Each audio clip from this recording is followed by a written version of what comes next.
పాటు సిపిఐ సభ్యత్వం కార్డు నమోదు చేసుకోవడం జరిగింది. ప్రధానంగా చూసుకున్నట్లయితే ఈ యొక్క ప్రాంతంలో గతంలో ఒక ఎమ్మెల్యే ప్రాతినిధ్యం వహించినటువంటి ఈ యొక్క వేములవాడ ప్రాంతం సిహెచ్ రాజేశ్వరరావు సిపిఐ ఎమ్మెల్యేగా పోటీ చేసి ఈ యొక్క ప్రాంతంలో ఉన్నటువంటి సిపిఐ ఎమ్మెల్యేగా ఉన్నటువంటి పరిస్థితి. ప్రధానంగా చూస్తే ఇలా కాంగ్రెస్ ప్రభుత్వం వేతనాలు కానీ అదేవిధంగా ఇలా కార్మికులకు ఈ ప్రాంతంలో నిరుపేద కుటుంబాలకు డబుల్ బెడ్రూమ్ లేక ఇబ్బందులు పడతా ఉన్నారని ఎన్నోసార్లు చెప్పినప్పటికీ మరి బీఆర్ఎస్ ప్రభుత్వం వచ్చినాక కూడా ఎన్నో ధర్నాలు చేసి డబుల్ బెడ్రూమ్ లేవు, ప్రధానంగా అర్హులైనటువంటి పేదలకు రేషన్ కార్డులు లేవు, అదేవిధంగా ఇళ్ల స్థలాలకు లోన్లు రావడం లేదని చెప్పినాం.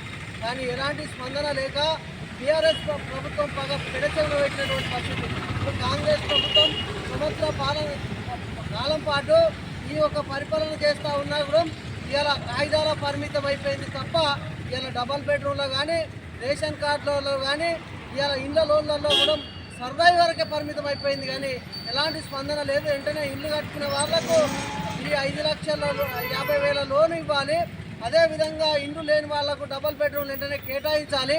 అదేవిధంగా ఇలా చూసుకున్నట్టుంటే ఎన్నో ఇబ్బందులు పడుతూ ఉన్న పేద ప్రజలకు ఇలా ఇక్కడ చూసినట్టుంటే నాంపల్లి కొండంచెర్లో కానీ ఇలా మన వేములవాడ తిప్పాపురం బూడిదికుంటలో కానీ మరిపల్లి అటు కొండం చెరువు లాంటి మన మరిమట్ల కొండం చెరువు లాంటిది రైతుల ఒక భూములను గుంజుకున్నటువంటి పరిస్థితి బీఆర్ఎస్ ప్రభుత్వం.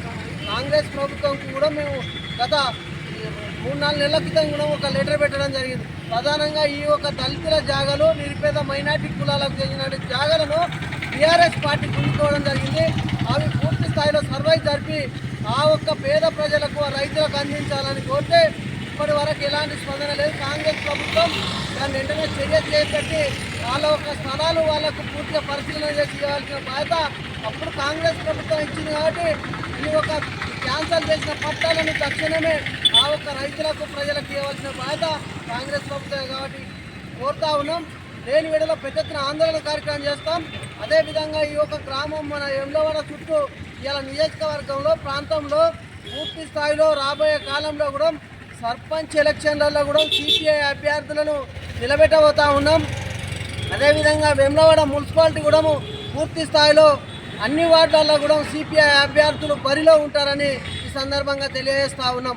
మొత్తానికి ఇప్పుడు చూసుకున్నట్టుంటే వేములవాడ డెవలప్మెంట్ కోసం కోట్లాది రూపాయలు కేటాయిస్తున్నామని గత బీఆర్ఎస్ ప్రభుత్వం 100 కోట్లు ఇస్తామని పెడచెవిన పెట్టి ఇలా పిచ్చి బాగు చేసినటువంటి పరిస్థితిలో లేదు. అదేవిధంగా ఊరు డెవలప్మెంట్ చేసిన పరిస్థితి లేదు. కుడి చెరువు 33 ఎకరాలు గుడిపి ఆ 33 ఎకరాలలో పార్కింగ్ ప్లేస్ అంటే అక్కడ మంత్రి వచ్చినప్పుడు రోడ్డు వస్తారు, అన్న మధ్యలాగిన నీళ్ళు సముద్రం అవుతా ఉంది. ఏది ఎక్కడ ఇప్పుడు చేసింది డెవలప్మెంట్ ఇవాళ 100 కోట్ల అభివృద్ధి ఏం జరిగింది?